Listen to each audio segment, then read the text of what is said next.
ওকে, তোমরা সবাই কেমন আছো? আজকে আমাদের অনলাইন তৃতীয় ক্লাস শুরু হবে। তো গতদিন আমরা সোডা ওয়াটার পর্যন্ত শুরু করেছিলাম, আজকে আমরা তার পরের অংশ থেকে শুরু করব। তো গতদিন আমরা আমরা আগেই আলোচনা করেছিলাম প্রথম ক্লাসে সম্ভবত, যে সম্পৃক্ত দ্রবণ, অসম্পৃক্ত দ্রবণ এবং অতিরিক্ত দ্রবণ কি করে আমরা বুঝতে পারবো। বা এবার একটা প্রশ্ন আসে যে সম্পৃক্ত দ্রবণ, অসম্পৃক্ত দ্রবণ এবং অতিরিক্ত দ্রবণ কি আমরা কি করে তৈরি করব, ঠিক আছে? এবার সিম্পল ব্যাপার, আমরা 100 গ্রাম জল নিলাম। 100 গ্রাম জল নিয়ে যদি আমরা চিনি যদি বানাতে চাই, চিনি সম্পৃক্ত দ্রবণ যদি তৈরি করতে চাই, তাহলে কন্টিনিউয়াসলি আমরা কি করব না, আমরা চিনি দ্রবীভূত করতে থাকবো, চিনি দ্রবীভূত করতে থাকবো। চিনি দ্রবীভূত করতে করতে একটা সময় আসবে যখন চিনি আর দ্রবীভূত হচ্ছে না, যখন চিনি আর দ্রবীভূত হচ্ছে না। এর মানেটা কি? এর মানেটা হচ্ছে এই যে চিনির দ্বারা এই দ্রবণটা সম্পৃক্ত হয়ে গেছে, ঠিক আছে? তাহলে সম্পৃক্ত দ্রবণ তৈরি করা মানে খুব ইজি, ঠিক আছে? এবার যদি আমি এর মধ্যে যদি আরেকটু জল দিয়ে দিই, তাহলে দেখবো চিনিটা গুলে গেছে পুরো, নিচে আর কোনো চিনির অবশিষ্ট অংশ নেই। যখন অবশিষ্ট অংশ থাকবে না, পুরোটা দ্রবীভূত হয়ে গেছে, তারপর আমি আরেকটু জল যোগ করলাম, সেটা হয়ে গেল অসম্পৃক্ত দ্রবণ, ঠিক আছে? আর অতিরিক্ত দ্রবণ যদি তৈরি করতে চাই, আমি যখন চিনি দেখবো নিচে পড়ে আছে, এখানে নিচে যখন চিনি পড়ে আছে, তখন আমি এর উষ্ণতা বাড়াবো। কি করব? উষ্ণতা বৃদ্ধি করব, ঠিক আছে? উষ্ণতা বাড়াতে থাকলে কি হবে না, এই অংশটা যেটা দ্রবীভূত হয়নি সেটা কিন্তু কি হবে না, দ্রবীভূত হয়ে যাবে, ঠিক আছে? তাহলে বিশেষ অবস্থায় যতটা দ্রবীভূত হওয়ার কথা তার থেকে আমরা দ্রবীভূত করে ফেললাম, ঠিক আছে? তাহলে এইরকম দ্রবণকে বলা হয় কি না, অতিরিক্ত দ্রবণ। এবার তোমাদের একটা প্রশ্ন খুব আসে, সেটা হচ্ছে আমি তোমাদেরকে একটা বিয়ে বাড়ির উদাহরণ দিয়েছিলাম, যে তুমি ধরো বিয়ে বাড়িতে গেলে, সেখানে কয়েকজন এমন পাবে যারা যতটা প্রয়োজন তার থেকে কি করবে না, বেশি খাবে, ঠিক আছে? আবার কেউ কেউ আছে যতটা, মানে আমি বলেছিলাম সিনিয়র এল্ডার যারা পার্সন, বয়স্ক যারা লোক, তারা বাড়িতে যতটা খায়, বিয়ে বাড়িতে রিচ খাবার তার থেকে কম খাবে, ঠিক আছে? তাহলে যারা কম খাচ্ছে, যতটা খেতে পারে তার থেকে কম খেলে সেটা হচ্ছে অসম্পৃক্ত, ঠিক আছে? আবার কেউ কেউ আছে বাড়িতে যতটা খায় ততটাই গিয়ে খাবে, তারপরে সেটা হচ্ছে সম্পৃক্ত। আবার কেউ কেউ আছে যারা বাড়িতে যতটা খাচ্ছে তার থেকে বেশি খাবে, সেটা হচ্ছে অতিরিক্ত দ্রবণ। এবার সম্পৃক্ত, অসম্পৃক্ত, অতিরিক্তকে চিনব কি করে? এটাও একই বাস্তব উদাহরণ দিয়ে চেনা যায়। কেমন? যে অসম্পৃক্ত, যে কম খেয়েছে, তার পেটে জায়গা আছে, সে কিন্তু বাড়িতে গিয়ে দেখলো তার বাবা একটা কাটলেট এনেছে, বা বাড়িতে তার ফেভারিট কোনো কিছু মা রান্না করেছে, ঠিক আছে? মা বললো কি রে, তুই খেয়ে এসছিস তো, ঠিক আছে? তো মা বললো কি রে, খাবি নাকি? মা না সাধারণত জিজ্ঞেস করে, আমার মাও জিজ্ঞেস করে, কি বলে, কি রে খেয়ে এসছি? আমি খেয়ে এসছি জানি, কিন্তু তাও আমাকে জিজ্ঞেস করে কি রে, খাবি নাকি? এবার দেখলাম আমার ফেভারিট জিনিসটা হয়েছে এবং আমার পেটে জায়গা আছে, আমি তখন কি করবো, খেয়ে নিতে পারবো।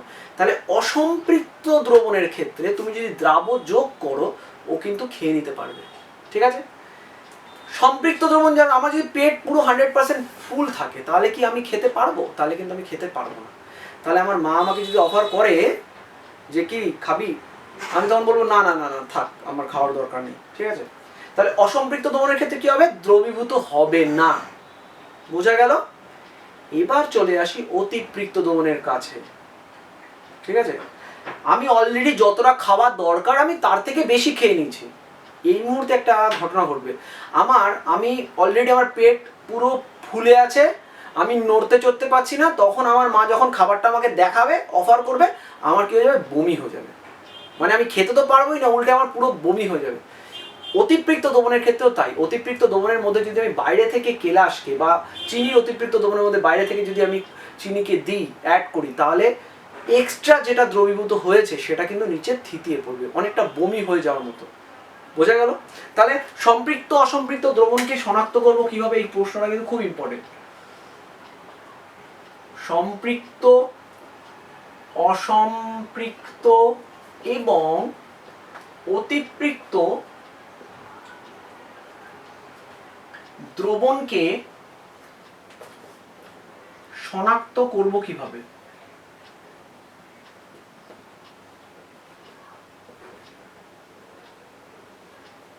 কিভাবে? তাহলে সম্পৃক্ত দ্রবণ, অসম্পৃক্ত দ্রবণ, অতিপৃক্ত দ্রবণকে শনাক্ত করব কিভাবে? আমি একটা দ্রবণ নিয়েছি, সেটা আমি জানি না সম্পৃক্ত, অসম্পৃক্ত কি অতিপৃক্ত। আমি সিম্পলি কি করব না, 1 চামচ বা অল্প করে এখানে চিনি, আমি একটা দ্রবণ নিলাম, চিনিরই ধরে নিলাম, আমি এবার গোলার চেষ্টা করব। 3টে ঘটনা ঘটতে পারে। 1, দ্রবীভূত হলো, যদি দ্রবীভূত হয় তাহলে কি হবে?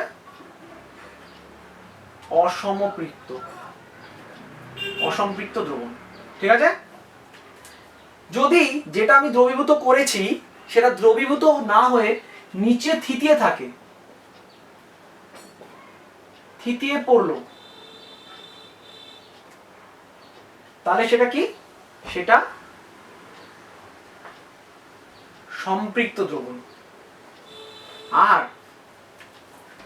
যে দ্রবণটাকে আমি দ্রবীভূত করেছি, যে দ্রাবটাকে আমি দ্রবীভূত করেছি সেটা নিচে তো থিতিয়ে পড়লোই, তার থেকে যদি কিছু আরো বেশি দ্রাব নিচে থিতিয়ে পড়ে, আরো বেশি দ্রাব, আরো বেশি মানে আমি 1 চামচ দিয়েছি, 2 চামচ থিতিয়ে পড়লো, আরো বেশি দ্রাব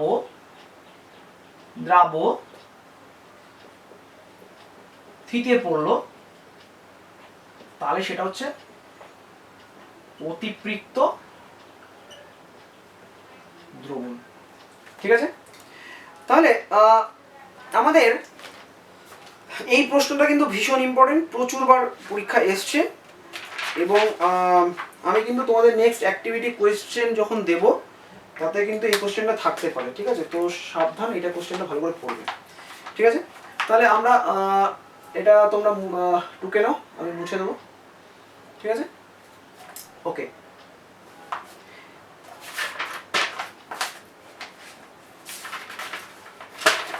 এবার আমাদের যেটা পড়তে হবে সেটা হচ্ছে কেলাসন। কেলাসন এবং কেলাস। আমরা কেলাস তো দেখেছি, কেলাসনও দেখেছি। মানে অ্যাকচুয়ালি কঠিন পদার্থ দু রকমের হয়। কঠিন পদার্থ সাধারণত দু রকমের হয়। একটা হচ্ছে নিয়তাকার, 2 নম্বর হচ্ছে অনিয়তাকার।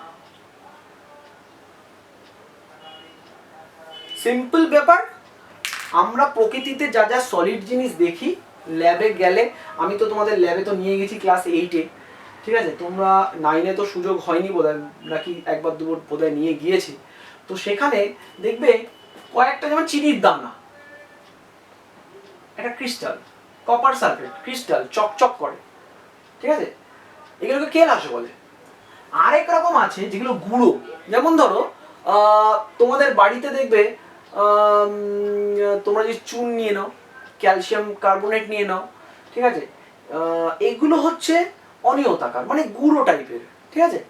তো পুরো পাউডার লাইক, ঠিক আছে, গোল গোল গোল গোল গোল, মানে পুরো ডাস্ট টাইপের। ঠিক আছে? এটাকে বলা হয় অনিয়তাকার। আমরা নিয়তাকারটাকে নিয়ে আলোচনা করব, কেলাস। ঠিক আছে?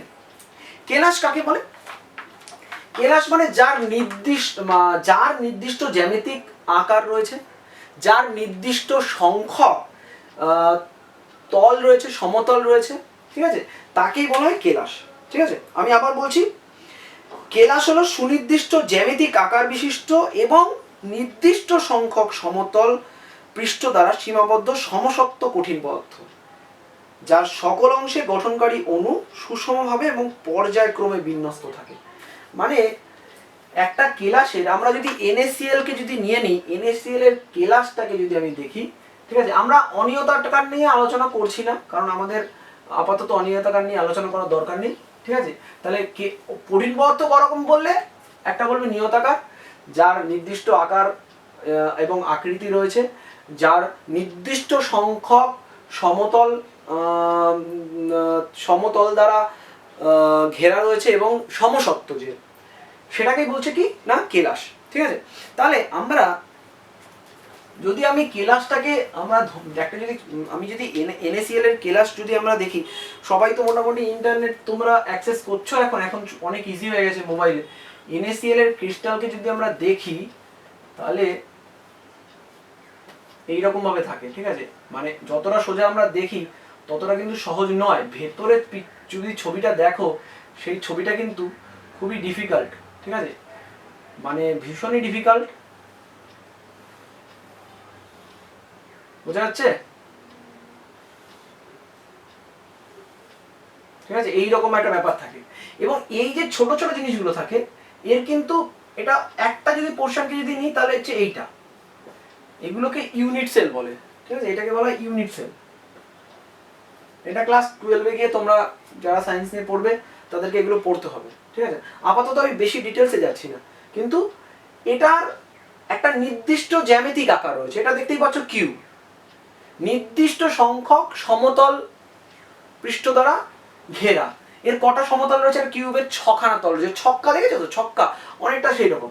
ঠিক আছে, এবং এটা সমসত্ব। সমসত্ব মানে যেমন চিনির দ্রবণটা একটা সমসত্ব দ্রবণ, মানে চিনিকে যদি আমি জলে গুলে দিই তাহলে ওপরে এবং নিচে পুরোটা গুলতে হবে, কিন্তু ওপরে এবং নিচে কিন্তু এর সর্বত্র এর কিন্তু যে ঘনত্বটা, টেস্টটা কিন্তু একই রকম থাকছে। ঠিক আছে, তাহলে এইরকম একে বলা হয় কি না সমসত্ব। তাহলে আমি কেলাসটা আরেকবার বলছি, শোনো। কেলাস হলো সুনির্দিষ্ট জ্যামিতিক আকার বিশিষ্ট এবং নির্দিষ্ট সংখ্যক সমতল পৃষ্ঠ দ্বারা সীমাবদ্ধ সমসত্ব কঠিন পদার্থ। তোমাদের এতটা বললেই তোমাদের হবে। নির্দিষ্ট জ্যামিতিক আকার বিশিষ্ট এবং সুনির্দিষ্ট এবং নির্দিষ্ট সংখ্যক সমতল পৃষ্ঠ দ্বারা সীমাবদ্ধ ও সমসত্ব কঠিন পদার্থকে বলা হয় কেলাস। এবং কেলাস যে পদ্ধতিতে তৈরি করা হয় তাকে বলা হয় কেলাসন। ঠিক আছে, কেলাস যে পদ্ধতিতে তৈরি করা হয় তাকে বলা হয় কেলাসন। ঠিক আছে, ওকে। এবার আমাদের তোমাদেরকে তো কেলাসন কিভাবে তৈরি করা হয়, কেলাস কিভাবে তৈরি করা হয় সেটা তো আমরা বলেছিলাম।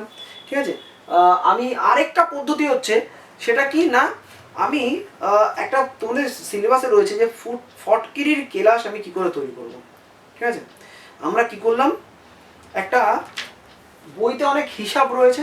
ঠিক আছে, অত হিসাবের মধ্যে যাওয়ার দরকার নেই। তুমি একটা কি করবে না, বিকার নেব, একটি বিকার নিলাম।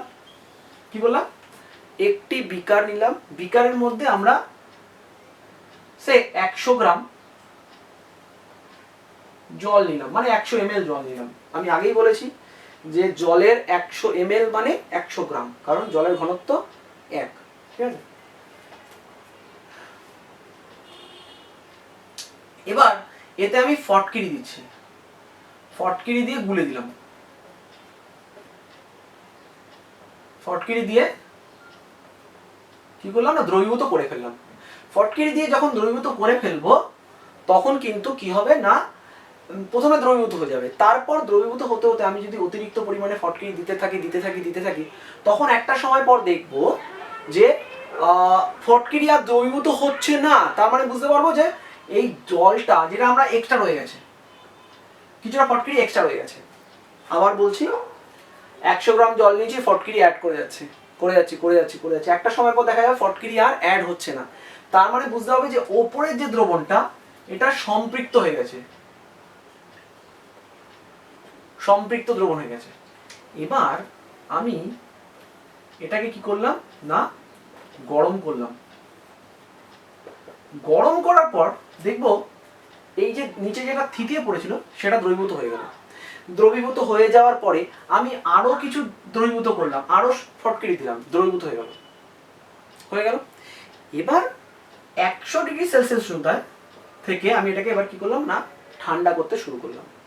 আমি ওভারনাইট রেখে দিতে হবে, অথবা তখনই হয় আমি ওপরে একটা কি করলাম না,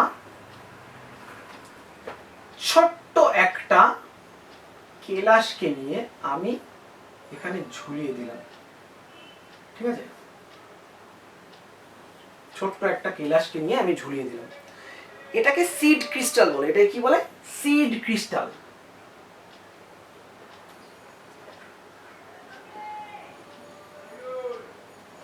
সিড ক্রিস্টাল বলে। তোমাদের পরীক্ষায় আসতে পারে যে সিড ক্রিস্টাল কাকে বলে।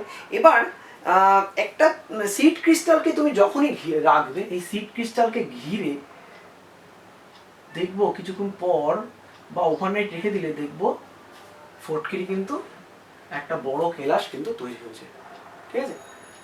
তাহলে খুব সিম্পল ব্যাপার। আমি কি করলাম, আমি প্রথমে দ্রবীভূত করতে করতে করতে যখন দেখবো যে আর দ্রবীভূত হচ্ছে না, তখন আমি বুঝতে পারবো যে এটা কিন্তু ফটকিরি দ্বারা সম্পৃক্ত হয়েছে। এবার আমি উষ্ণতা বাড়িয়ে আরো অনেক বেশি পরিমাণ ফটকিরি দ্রবীভূত করব। অনেক বেশি পরিমাণ ফটকিরি দ্রবীভূত করার পর আমরা কি করব, কি দেখব যে তারপরে এবার অনেকটা দ্রবীভূত করে ফেলেছি, তার মানে দেখা গেল, তার মানে এটা অতিরিক্ত দ্রবণ হয়ে গেছে। এবার যখন ঠান্ডা করব, ঠান্ডা করার সময় একটা ছোট্ট ক্রিস্টালকে আমি এখানে ঝুলিয়ে দেবো। এটাকে বলা হয় সিড ক্রিস্টাল। সিড ক্রিস্টালকে ঘিরে কি হবে না, আমি বলেছিলাম না যে এবার তুমি যখন অতিরিক্ত হয়ে গেছে তখন একটু খাবার দেখলে আমার বমি হয়ে যাবে, ঠিক সেই রকম যে এই যে অল্প একটু যে ছোট্ট একটা সিড ক্রিস্টালকে তুমি রেখেছো, সেইটাই ঘিরে কি করবে না অনেকটা বড় ক্রিস্টাল কিন্তু তৈরি হয়ে যাবে, ঠিক আছে।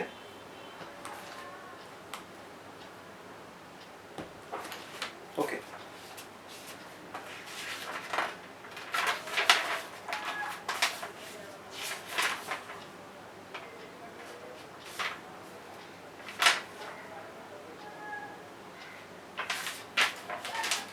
এরপর যেটা আছে সেটা একটু অঙ্কের মতোই ব্যাপার, ঠিক আছে।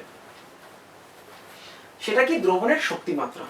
দ্রবণের শক্তিমাত্রা, দ্রবণের শক্তিমাত্রাগুলোকে অনেক ভাবে প্রকাশ করা হয়। মানে শক্তিমাত্রা মানে কি স্ট্রেংথ। একটা দ্রবণ তার শক্তিমাত্রা কম হতে পারে বা বেশি হতে পারে। একটা অ্যাসিডের শক্তিমাত্রা কম হতে পারে, বেশি হতে পারে। আমরা বললাম এটা খুব তীব্র অ্যাসিড, খুব এবার দেখবে ল্যাবে দু রকমের অ্যাসিড আছে। তোমরা যখন যাবে ল্যাবে গেলে দেখতে পাবে যে আমি কয়েকটা অ্যাসিড আছে, নিশ্চয়ই দেখেছো, যে অ্যাসিডগুলোকে আমি এখন র্যাকের ওপরে তোমাদের হাতের নাগালের বাইরে রেখে দিয়েছি। সেগুলো হচ্ছে কি তার শক্তিমাত্রাটা অনেক বেশি। আরেকটা ওই হাইড্রোক্লোরিক অ্যাসিড HCl বা H2SO4 বা HNO3 দেখবে বোতলে নর্মাল তোমাদের ধরার যেখানে র্যাক রয়েছে সেখানে রাখা আছে। তার মানে ওখানে জল মিশিয়ে ওর যে শক্তিমাত্রাটাকে কমিয়ে দেওয়া হয়, ঠিক আছে। শক্তিমাত্রা বোঝার আরেকটা সিম্পল ওয়ে কি, চায়ে দেখবে আমরা বলি যে চায়ে চিনি ক চামচ খাবে। অনেকে, যেমন তোমাদের তপন স্যার চায়ে চিনি খায় না, কাঞ্চন স্যার 1 চামচ চিনি খায়, আমি 2 চামচ চিনি খাই।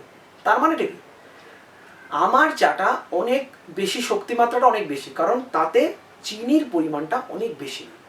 তা তোমরাও দেখবে অনেকে বেশি চিনি খায়, তার মানে আমি বেশি চিনি দ্রবীভূত করলে তার শক্তিমাত্রাটা, দ্রবণের শক্তিমাত্রাটা বেড়ে যাবে, ঠিক আছে। বোঝা গেল শক্তিমাত্রাটা আর কিছুই না। শক্তিমাত্রাটা বার করা হয় এই কারণের জন্য যে আমাদের যখন তোমরা বড় হয়ে 11-12 যখন দেখবে যে টাইট্রেশন করতে হবে, বা ক্লাস 9-10-এও তোমাদের আমি টাইট্রেশন দেখাবো, তখন বুঝতে পারবে যে শক্তিমাত্রাটা কিন্তু খুব ইম্পর্টেন্ট জিনিস। যে কোনো অ্যাসিডের শক্তিমাত্রা কত, যেমন আমাদের পিএইচটা বার করতে হয়, বা আমাদের একটা ওষুধ কত ml খেলে ভালো হয়, সেগুলো কিন্তু সব এভরিথিং স্ট্রেংথ। ওষুধের গায়ে লেখা থাকে দেখবে এভরি 5 ml কন্টেইন এত গ্রাম, এই জিনিস, এটা কিন্তু শক্তিমাত্রাই। 5 ml এর মধ্যে 5 গ্রাম রয়েছে, বা 5 ml এর মধ্যে 2 গ্রাম অক্সফ্লক্সাসিন রয়েছে, এগুলো কিন্তু সব শক্তিমাত্রা। তো শক্তিমাত্রাটা আমাদের জেনে রাখা দরকার। শক্তিমাত্রা তোমাদের সিলেবাসে যেটা আছে সেটা হচ্ছে কি না, প্রথমে যেটা আছে সেটা হচ্ছে মোলস পার লিটারে আমরা প্রকাশ করতে হয়। দ্রবণের শক্তিমাত্রা, দ্রবণের শক্তিমাত্রা এর ফর্মুলাটা হচ্ছে দ্রাবের ভর ডিভাইডেড বাই দ্রবণের আয়তন। তো বুঝতেই পারছো ভরটা হচ্ছে গ্রামে, আর এটা হচ্ছে তোমার ml এ, ঠিক আছে, ইন্টু 100, তার মানে এটা হচ্ছে গ্রাম। আর এটা একটু তোমরা টুকে নাও।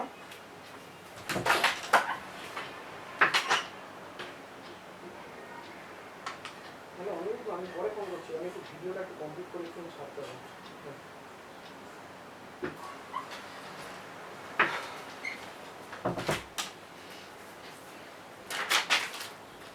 ওকে, আমি একটু জল খেয়ে নিই।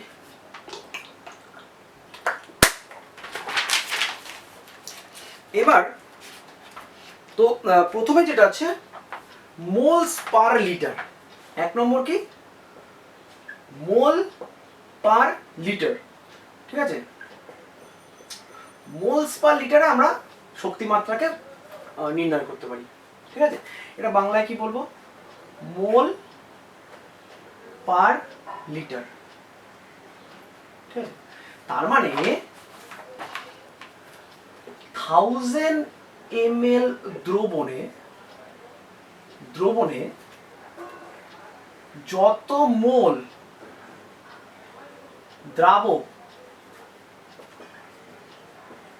দ্রবীভূত থাকবে তাকে বলে তত মোল পার লিটার বা তত মোলার সলিউশন। ক্যাপিটাল এম দিয়ে মোলস পার লিটার কে নির্ণয় করা হয়। এবার আমি একটা উদাহরণ দিলে খুব ভালো তোমরা বুঝতে পারবে। তাহলে মোলসটা তো তোমরা জানো, মোলস মানে হচ্ছে তোমার 1 মোল মানে হচ্ছে মলিকুলার ওয়েট বা আণবিক ভরকে যদি আমি গ্রামে প্রকাশ করি তাহলে সেটাই হচ্ছে 1 মোল ভর, ঠিক আছে। যেমন ধরো একটা এক্সাম্পল দিই, যেমন 1 মোল ওয়াটার মানে কি, 1 মোল ওয়াটার মানে 18 গ্রাম, ঠিক আছে। তারপর এখানে একটা ইয়ে দিয়েছে 250 ml জলীয় দ্রবণে 28 গ্রাম কেওএইচ দ্রবীভূত আছে।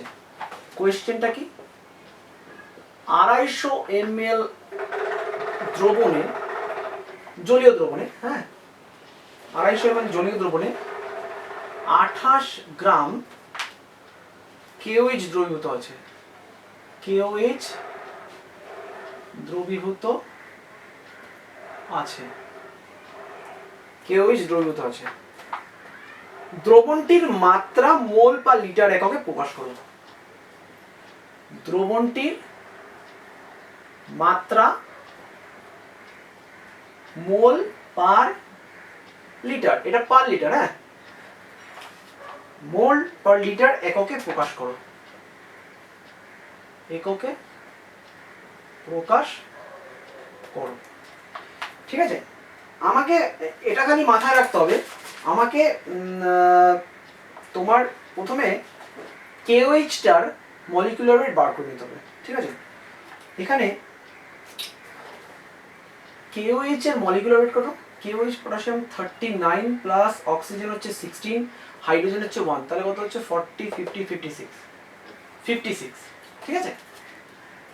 আমরা একটা সিম্পল নিয়মে করব, ঐকিক নিয়মে, ঠিক আছে। তোমাদের বইতে অন্যরকম ভাবে থাকতে পারে, কিন্তু তোমরা যদি এই নিয়মে করো ব্যাপারটা অনেক সোজা হবে। 1000 ml এ 56 গ্রাম কেওএইচ দ্রবণে 56 গ্রাম কেওএইচ দ্রবীভূত থাকলে দ্রবণের শক্তিমাত্রা, দ্রবণের শক্তিমাত্রা হয় 1 মোলার। 1 মোলার মানে 1 মোলস পার লিটার। কি বললাম, 1000 ml এ যদি মলিকুলার ওয়েট দ্রবীভূত থাকে তাহলে 1 মোলার, ঠিক আছে। একদম সিম্পল, 1000 ml এ যদি মলিকুলার ওয়েট দ্রবীভূত থাকে তাহলে 1 মোলার। তাহলে 1 ml দ্রবণে যদি 56 গ্রাম কেওএইচ দ্রবীভূত থাকে, 1 ml মানে তো অনেক স্ট্রং হয়ে যাচ্ছে, অনেক স্ট্রং হয়ে যাচ্ছে। 1 ml দ্রবণে 56 গ্রাম দ্রবীভূত থাকলে তাহলে হচ্ছে 1000 × 56। 250 ml দ্রবণে যদি 56 গ্রাম দ্রবীভূত থাকে তাহলে হচ্ছে 1000 × 56 ডিভাইডেড বাই 250।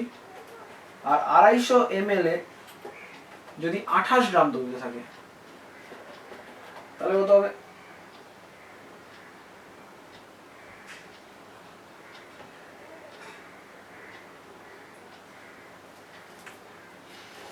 এটা একটু তোমাদের এইভাবে করলে একটু ইয়ে হয়ে যাবে, থাক তোমাদের এইভাবে করাবো না, তোমাদেরকে নর্মাল যেরকম ভাবে আছে ওইভাবে করাই। ওকে, 28 গ্রামটাকে তোমরা বার করে নাও, তাহলে 56 গ্রাম মানে হচ্ছে 1 মোল, তাহলে 28 গ্রাম মানে 0.5 মোল দ্রবীভূত আছে, ঠিক আছে? ওকে, 0.5 মোল। এবার 1000 ml যদি থাকে 0.5 মোল, তাই তো? তাহলে 250 ml এ যদি 0.5 মোল থাকে তাহলে কত হবে? 0.5 divided by 1000 into divide by 1000, 4 দিয়ে কাটলো, 2 মোল পার লিটার, ঠিক আছে? এটাই এইভাবেই করো, কারণ ওটা আমি ক্লাস 11-12 ভাবে করাই, তো ওটা একটুখানি ডিফিকাল্ট হয়ে যাবে তোমাদের পক্ষে বোঝা, ঠিক আছে? তো এটাই খুব ইজি, যে 56 গ্রাম মানে 1 মোল, এখানে 28 গ্রাম আছে, 28 গ্রাম মানে কত মোল আছে? 28 গ্রাম আছে তোমার 28 গ্রাম মানে 0.5 মোল, কিন্তু 0.5 মোল কততে দ্রবীভূত আছে? 0.5 মোল দ্রবীভূত আছে 250-তে, ঠিক আছে? তাহলে 1000 এ যদি 1 মোল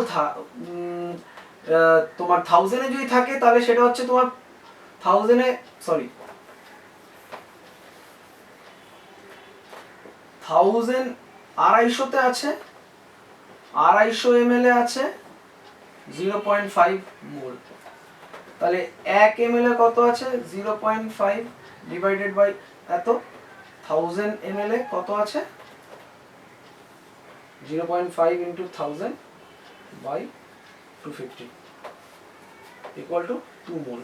2 মোল মানে 1000 ml এ যত থাকে তাই, তাহলে 2 মোল পার লিটার। আমি আরেকবার বলছি অঙ্কটাতে একটুখানি কাটাকুটি হয়ে গেল, ঠিক আছে? প্রথম থেকে বলছি, 250 ml দ্রবণে 28 গ্রাম KOH দ্রবীভূত আছে, তাহলে দ্রবণটির মাত্রা মোলস পার লিটার এককে প্রকাশ করে, ঠিক আছে? তো KOH-টা কত? KOH-টা হচ্ছে 56 গ্রাম, KOH এর মলিকুলার ওয়েট, ঠিক আছে? মলিকুলার ওয়েট মানে আণবিক ওজন, ওকে? তাহলে 56 গ্রাম মানে 1 মোল, কিন্তু এখানে আছে 28 গ্রাম, 28 গ্রাম মানে কত? 0.5 মোল। এবার 250 ml এ 0.5 মোল আছে, তাহলে 1 ml এ কত? 0.5 বাই 250, 1000 ml এ তাহলে কত হবে? 0.5 বাই 250 ইন্টু 1000, তার মানে কত দাঁড়াচ্ছে? 2 মোল, তার মানে 2 মোলস পার লিটার, শক্তি মাত্রা হচ্ছে 2 মোলস পার লিটার, ঠিক আছে? Simple matter. ওকে, টুকে নাও অঙ্কটা।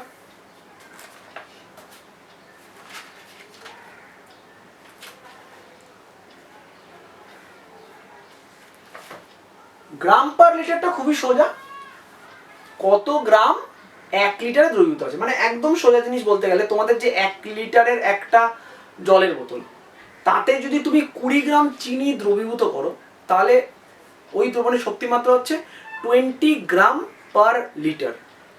যদি কেউ 20 গ্রামের বদলে যদি 40 গ্রাম চিনি দ্রবীভূত করে তাহলে ওই দ্রবণের শক্তি মাত্রা দাঁড়াবে 40 গ্রাম পার লিটার, ঠিক আছে? তবে মোলস পার লিটারটা বার করাটা একটু কঠিন, কারণ মোলটা আগে আমাকে কত মোল সেটা বার করে নিতে হচ্ছে, কিন্তু গ্রামের ক্ষেত্রে আমাকে সেটা বার করতে হচ্ছে না, জাস্ট কত গ্রাম দ্রবীভূত আছে 1 লিটারে প্রকাশ করলেই হয়ে যাবে। ওকে, মুছে দিচ্ছি আমি এটা।